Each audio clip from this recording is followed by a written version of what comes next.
સુરત જિલ્લા પંચાયત કચેરી ખાતે આશા વર્કર બહેનોએ વિરોધ નોંધાવ્યો છે। છેલ્લા 4 મહિનાથી પગાર ન મળતા બહેનોને હાલાકી થઈ રહી છે। અનેક રજૂઆતો કરવામાં આવી છે, ત્યારબાદ પણ નિરાકરણ ન આવતા હવે વિરોધના સૂર ઉઠાવવામાં આવી રહ્યા છે। તાત્કાલિક બહેનોનો પગાર ચૂકવે તે અંગેની માંગ કરવામાં આવી રહી છે। પગાર વધારો કરવામાં આવે અને ફિક્સ પગાર કરવામાં આવે તેવી પણ ઉગ્ર માંગ ઉઠી રહી છે। તો આશા વર્કર બહેનો તરફથી અલગ અલગ રજૂઆતો થઈ રહી છે। આશા વર્કર બહેનોએ સરકાર સામે રોષ ઠાલવ્યો છે।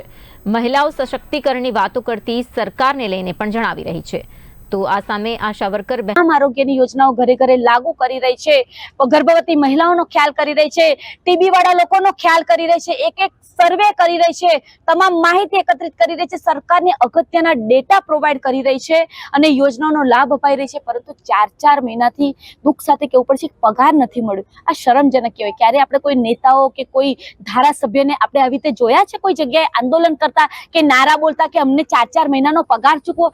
એમના પગાર તમારા ટાઈમસર થઈ જાય, ફટોફટ થઈ જાય। તમારે કોઈમાં પગાર વધારો ચૂકવવાનો હોય ત્યાં તો ભાજપ અને કોંગ્રેસ પણ ભેગા થઈ જાય છે અને એક જ સાથે પાટલે થપથપાવે છે કે હા ભાઈ હવે પગાર મોંઘવારી વધી ગઈ છે, અમારે વધારે થવો જોઈએ। અને આ ગરીબ બહેનોને તમે મામૂલી ઇન્સેન્ટિવ પણ ચૂકવી નથી શકતા। શરમ આવી જોઈએ। પોસ્ટર, બેનર અને ભાષણમાં ખાલી મહિલા સશક્તિકરણના દાવા કરીએ ને એ યોગ્ય ના કહેવાય। ખરેખર તમારે સાબિત કરવું હોય કે તમે મહિલા સશક્તિકરણ કરી રહ્યા છો તો આ ગરીબ મહિલાઓને ઇન્સેન્ટિવ બંધ કરીને લઘુત્તમ વેતન આપો, સમયસર પગાર ચૂકવો, આર્થિક રીતે એને સશક્ત અને મજબૂત બનાવશો ને।